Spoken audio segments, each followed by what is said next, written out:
12월 6일이 무슨 날입니까? 다시 한 번 더 묻겠습니다. 12월 6일이 무슨 날입니까? 총도원 전도주의입니다. 그죠? 여러분 포스터 보이시죠? 한번 읽어볼까요? 12월 6일은 시작. 12월 6일은 한 영혼을 주님께로. 아멘. 여러분 한 영혼을 주님께로. 여러분 이 말이 무슨 뜻입니까? 한마디로 예수님을 믿지 않는 한 사람을 예수님께로 초대하자는 말입니다. 저는 3주 전부터 이 예배당에 걸려있는 저 글귀에 제 마음이 끌렸습니다. 그리고 스스로에게 질문을 해봤습니다. 왜냐고 말입니다. 왜?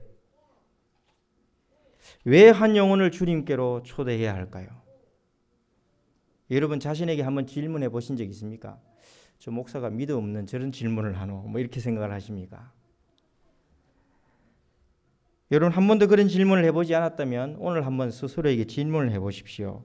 왜 한 영혼을 주님께로 초대해야 할까요? 신앙생활을 하면서 당연하게 생각되는 일에도 왜라는 질문을 던져보십시오.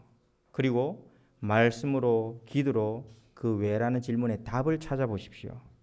그러면 우리의 신앙이 더욱더 굳건해지는 그런 유익을 누리실 겁니다. 왜 한 영혼을 주님께로 초대해야 할까요? 저는 여러 가지 이유들을 찾았습니다. 오늘 설교 말씀은 바로 그 이유들 중에 하나입니다. 왜 우리는 한 영혼을 주님께로 초대해야 합니까? 그 이유는 바로 예수님께서 죄인을 부르러 오신 영혼의 의사이시기 때문에 그렇습니다. 한번 따라합시다. 예수님은 죄인을 부르러 오신, 죄인을 고치러 오신 영혼의 의사이시다. 여러분 그렇습니다. 그래서 우리는 한 영혼을 주님께로 인도해야 합니다. 저는 오늘 읽은 마태복음 9장 9절에서 13절 말씀을 근거로 우리는 한 영혼을 예수님께로 초대해야 한다라는 주제로 말씀을 전합니다. 왜냐하면 세 가지 이유를 들 수 있습니다. 첫째는 예수님께서 죄인인 나를 부르셨기 때문입니다. 두 번째는 예수님께서 다른 죄인들까지도 함께 하시기를 원하시기 때문입니다. 셋째는 예수님께서 죄인을 부르시기 위해 이 땅에 오셨기 때문입니다. 여러분 왜 우리는 한 영혼을 주님께 초대해야 합니까? 예수님께서 죄인인 저와 여러분을 부르셨기 때문입니다. 오늘 본문 9절을 한번 다시 읽어볼까요? 마태복음 9장 9절입니다. 다 함께 읽어보겠습니다. 예수께서 그곳을 떠나 지나가시다가 마태라 하는 사람이 세간에 앉아 있는 것을 보시고 이르시되 나를 따르라 하시니 일어나 따르니라. 아멘. 여러분 예수님께서 태어나신 곳은 베들레헴입니다. 그리고 목수의 아들로서 30년간 사신 곳은 나사렛입니다. 그런데 예수님께서 메시아로서 즉 구원자로서 본격적인 사역을 시작하신 곳은 나사렛에서 북쪽으로 한 60km 떨어져 있는 갈릴리 호수 근처의 가버나움이라는 마을입니다. 가버나움에서 예수님은 귀신 들린 사람들도 고치셨고 많은 병자들도 고쳐주셨습니다. 또 물고기 잡는 어부였던 베드로와 안드레, 야고보와 요한과 같은 제자들도 불러 모으셨습니다. 어느 날 예수님은 중풍병자를 고치시고 또 다른 곳으로 떠나가시고 가시는 길이었습니다. 그 길을 지나다가 세간에 앉아 있는 한 사람을 보게 되었습니다. 그 사람이 누구입니까? 오늘 본문이 누구라고 이름을 밝혀주고 있습니까? 마태라고 그럽니다. 마태. 여러분 마가복음에는 오늘 본문과 같은 똑같은 사건이 나오는데요. 마가복음에는 알페오의 아들 레위다라고 그렇게 이름을 밝힙니다. 또 누가복음에도 똑같은 사건이 나오는데 그냥 레위다라고 이렇게 얘기합니다. 각각 다른 세 사람이 아니라 사실은 동일한 한 사람입니다. 그런데 그 이름이 두 개였어요. 레위, 마태. 성경에는 이렇게 이름이 둘인 경우가 흔합니다. 여러분이 잘 아시다시피 시몬, 베드로, 그죠? 게바라는 이름도 있었고 시몬이라는 이름도 있었습니다. 예수님께서 베드로라는 이름을 또 지어주셨죠. 또 마가, 요한, 한 사람인데 이름이 두 개였습니다. 세리 마태도 마찬가지였습니다. 레위 마태였던 거죠. 그럼 여러분, 마태라는 사람이 어떤 사람입니까? 세간에 앉아 있었다 그랬습니다. 세간에 뭐하러 앉아 있겠습니까? 그냥 구경하러 앉아 있습니까? 쉬러 앉아 있습니까?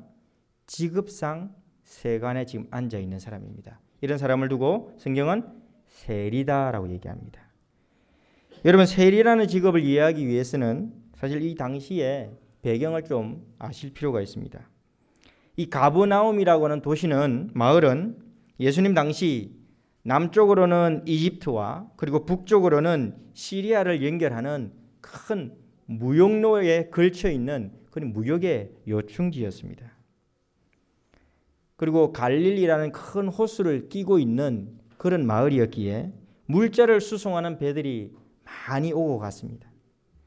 이스라엘을 지배하고 있던, 이 당시 이스라엘은 로마 제국의 지배를 받고 있었지 않습니까? 이스라엘의 지배를 하고 있던 이 로마 제국은 이곳에 세관을 두고 지나가는 사람들에게 통행세를 받게 했습니다. 세금을 내야 하는 사람들 중에는 이스라엘 사람도 있고 또 이방인들, 외국인들도 있었습니다. 그들에게 세금을 거두는 일을 하는 사람들이 바로 세리였습니다. 오늘날로 말하면 세관 공무원들입니다. 좀 괜찮은 직업이죠, 오늘날로 말하면.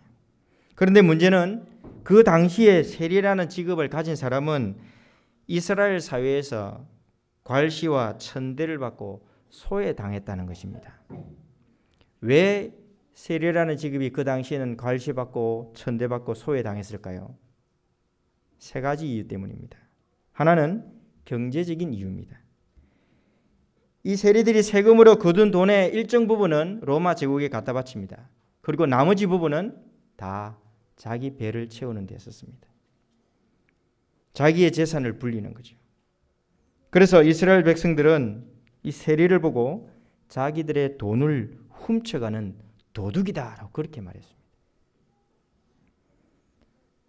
또 사회적인 이유도 있습니다. 이 세리를 미워하는. 이스라엘 사람들에게는 지금 이스라엘 사람들이 로마 제국의 지배를 받고 있다 그랬습니다. 그런데 세리는 누구를 위해서 일하는 사람들이라 그랬습니까? 로마 제국을 위해서 세금을 걸어드리는 거죠. 이스라엘 백성에게도 받고 외국 이방인들에게도 받습니다. 그러다 보니까 이스라엘 사람들이 보기에는, 소위 말하는 민족주의자들이 보기에는 나라를 배신한 사람들인 거죠. 마치 우리나라 일제시대 때 일본군의 앞잡이가 되어서 우리나라 사람들을 괴롭고 일본을 유익하게 했던 그런 사람들 취급을 당했던 것입니다. 세 번째 이유는 다른 앞에 두 가지 이유보다 좀 더 중요한 이유입니다. 종교적인 이유 때문입니다. 이들은 세간에서 외국인을 많이 상대하기 때문에 부정한 자라고 취급을 당했습니다. 이스라엘 사람들은 음식을 먹는 것조차도 율법에 정한 대로 정결한 음식만 먹어야 했습니다.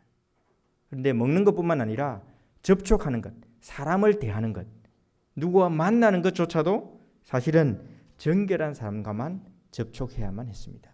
그렇지 않으면 자신이 부정해지기 때문에 싫어했던 거죠. 그런데 이 세리들은 많은 이방인들과 접촉할 수밖에 없었습니다.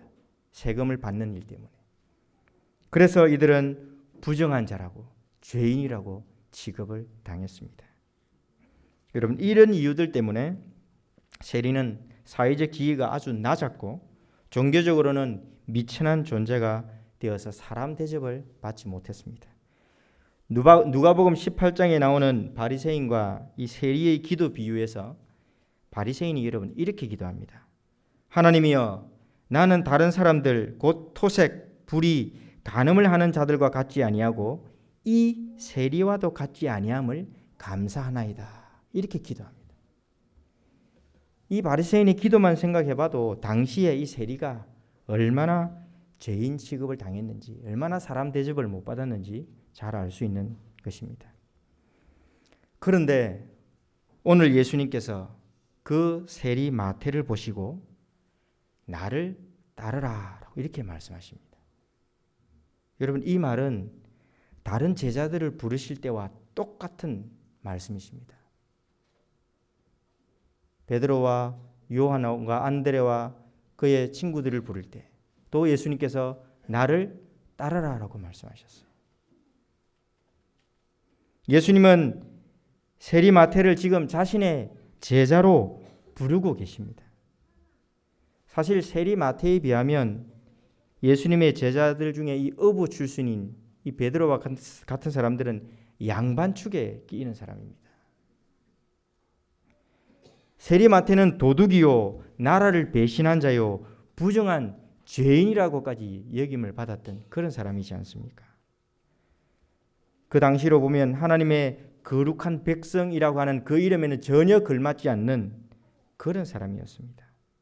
그런데 그런 마태라도 예수님은 자신의 제자로 불러주셨습니다. 여러분, 상상할 수 없는 일이 벌어졌습니다. 그런데 예수님의 이 부르심에 세리 마태는 자신이 앉아있던 세간에서 일어나 예수님을 따릅니다. 잠시 한순간 예수님을 따른 것이 아니라 그 후로 평생을 예수님을 위해 사는 제자가 됩니다. 우리가 읽고 있는 성경, 신약 성경의 이 마태복음, 이 책을 바로 마태가 기록했습니다. 여러분, 그 마태가요. 여러분, 놀라운 일이지 않습니까? 성도 여러분, 세리 마태를 불러 자신의 제자로 삼으신 예수님은 오늘 저와 여러분에게도 나를 따르라라고 그렇게 말씀하십니다. 좀 더 정확하게 말하자면 예수님은 이미 오래전에 저와 여러분을 나를 따르라고 그렇게 불러주셨습니다. 우리는 세례를 통해 이미 그 예수님의 부름에 예, 예수님 내가 따르겠습니다 라고 결단하고 결심했습니다. 그리고 예수님의 제자가 이미 되었습니다. 그래서 우리가 예수님을 믿고 하나님의 자녀가 되어서 지금 이 자리에 하나님을 예배하고 있지 않습니까? 여러분, 이 사실에 감사가 넘치지 않습니까? 이 사실이 여러분 감격스럽지 않습니까? 여러분, 저절로 된 일입니까? 우리가 어떤 사람이었습니까? 여러분? 예수님을 믿기 전에, 예수님을 따르기 전에 우리가 어떤 사람이었습니까? 우리도 전에는 하나님의 거룩한 백성과는 전혀 상관없는 그런 죄인이었지 않습니까?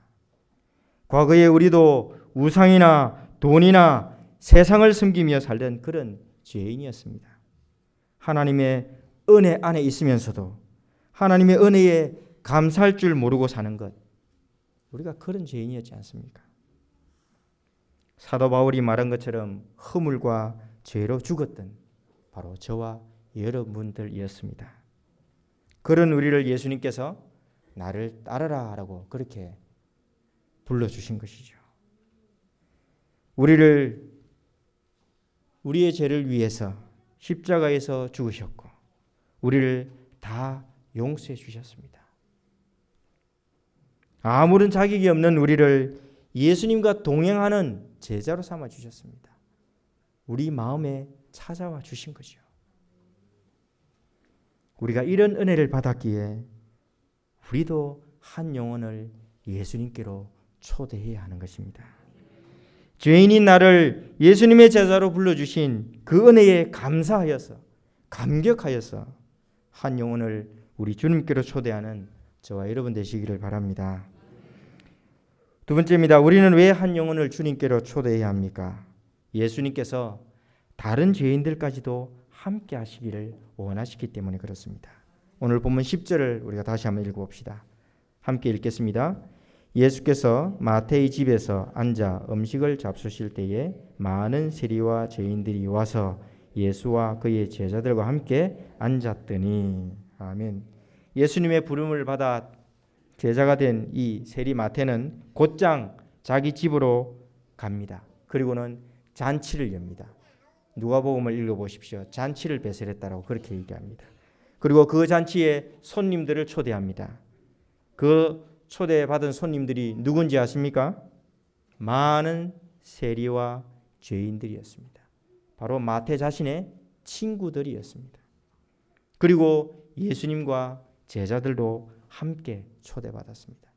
이 잔치는 여러분 예수님이 베푼 잔치가 아니라 예수님의 제자로 부름받은 세리 마태가 베푼 잔치입니다.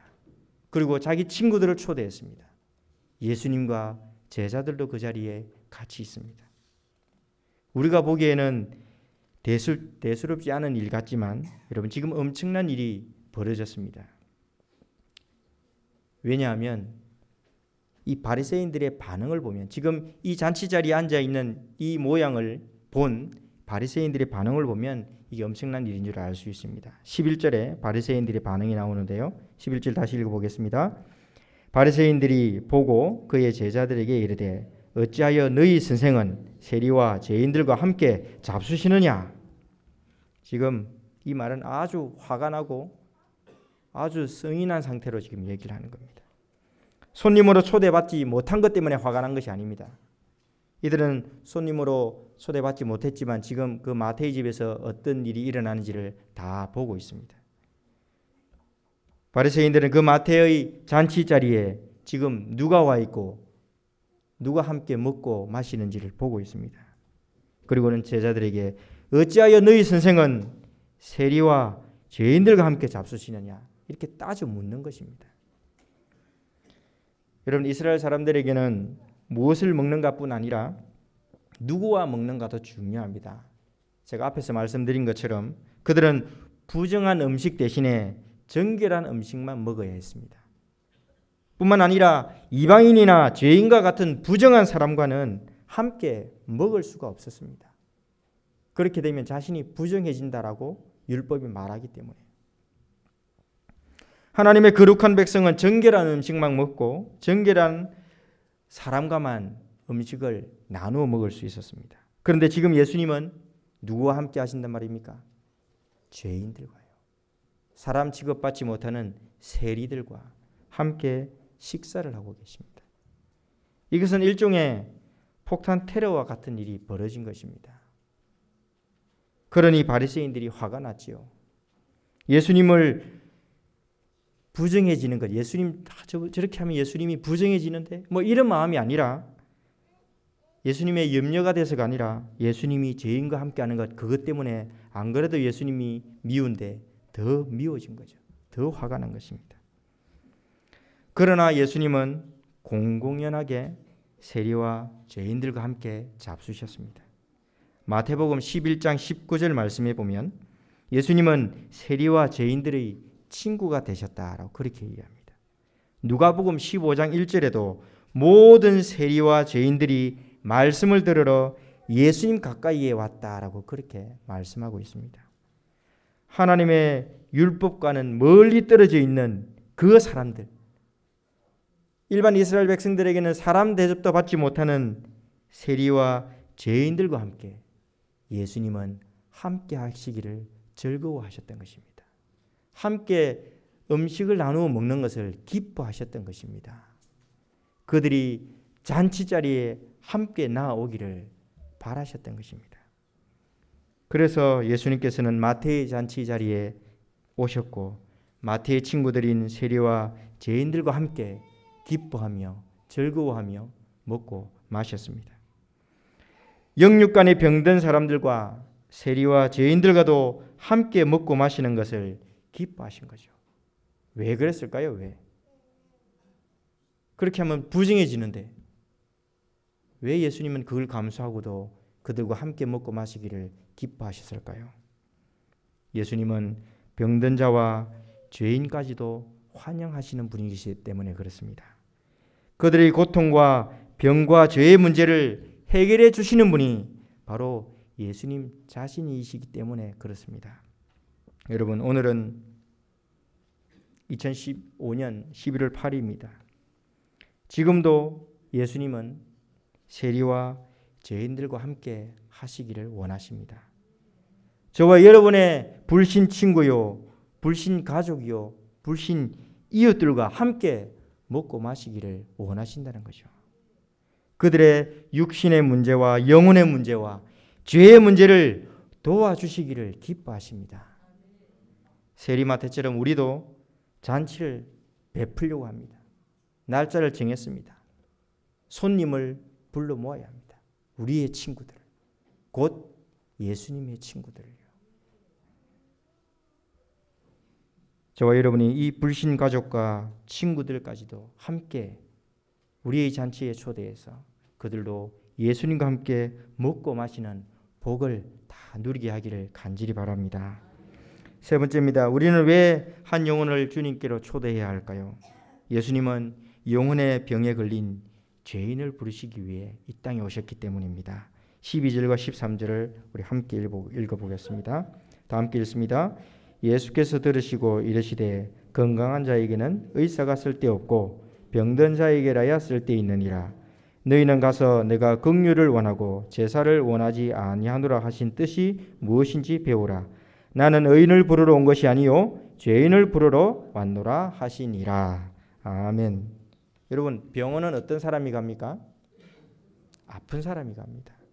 육신적으로나 정신적으로 아픈 사람, 병든 사람이 병원에 갑니다. 의사를 찾는 거죠. 건강한 사람은 병원에 갈 일이 없습니다. 큰 병에 걸릴수록 여러분 어떻습니까? 크고 좋은 병원에 갑니다. 큰 병에 걸릴수록 어디가 용하다더라 그 이야기 듣고 찾아갑니다. 마태복음 8장 16절 17절 말씀처럼 예수님은 이 땅에 사시는 동안 육신이 병든 자들뿐만 아니라 귀신 들려 영혼의 병까지 걸린 사람들까지도 다 고쳐주셨습니다. 예수님은 인간의 연약한 것까지도 다 짊어지신 하나님의 아들이요 영혼의 의사이시기 때문에 그렇습니다. 여러분, 제가 예전에 어떤 한의원에 간 적이 있었습니다. 거기가 좀 유명하다고 해서 제가 찾아갔는데 아니나 다를까요? 자리가 꽉 찼습니다. 할머니, 할아버지, 아주머니, 아저씨 꽉 찼습니다. 한참을 기다렸습니다. 그런데 그 기다리는 동안 여러분 제 귀에 어떤 말들이 들리는지 아십니까? 어떤 할머니가 아이고 뭐 때문에 왔습니까? 무릎이 아팠어요. 아이고 무릎에는 뭐가 좋다던데. 또 옆에 계신 분은 허리가 아팠어요. 허리에는 저기 여수에 있는 어떤 병원에 가보면 잘 낫는다고 하던데. 머리에 두통이 왔어요. 두통에는 뭐가 좋다던데. 이야, 여러분 얼마나 많은 약과 병원의 의사들 이야기와 용하다는 사람들 이야기가 다 나오는 거예요. 그것도 그냥 진지하고 얼마나 자신 있고 확신에 찬 말로 소개하는지 모릅니다. 꼭 드셔보십시오.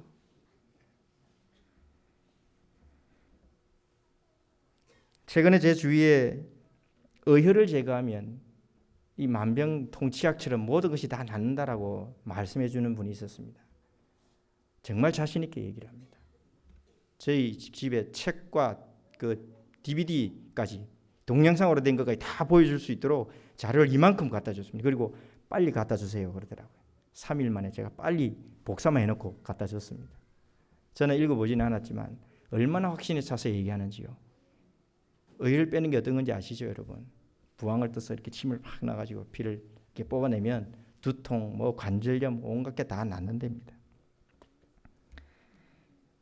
제가 말씀드리고 싶은 건 여러분 얼마나 그분들이 자신 있고 확신 있게 그 이야기를 하는지 아직도 제가 잊지를 못합니다.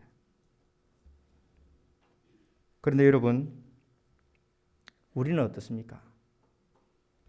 여러분 우리는 그 어떤 의사보다 더 좋은 의사가 우리에게 있지 않습니까? 영혼의 병을 치료하는 의사, 죄의 문제를 해결해 주는 구원자이신 내 영혼의 의사이신 예수님을 우리는 만났지 않습니까? 우리는 그 예수님을 믿고 있지 않습니까? 지금도 그 예수님을 우리가 의지하고 따르고 있지 않습니까? 우리가 이미 치료를 받았습니다. 우리가 이미 그분을 만났고 경험했습니다. 예수님은 이미 우리의 연약한 것을 다 짊어져 주셨습니다. 그러니 여러분 우리가 어찌해야 되겠습니까? 우리가 가만히 있을 수 있겠습니까? 아파서 죄의 문제로 힘들어하는 사람들에게 예수님을 만나보십시오. 예수님을 믿으면 죄의 문제가 해결됩니다.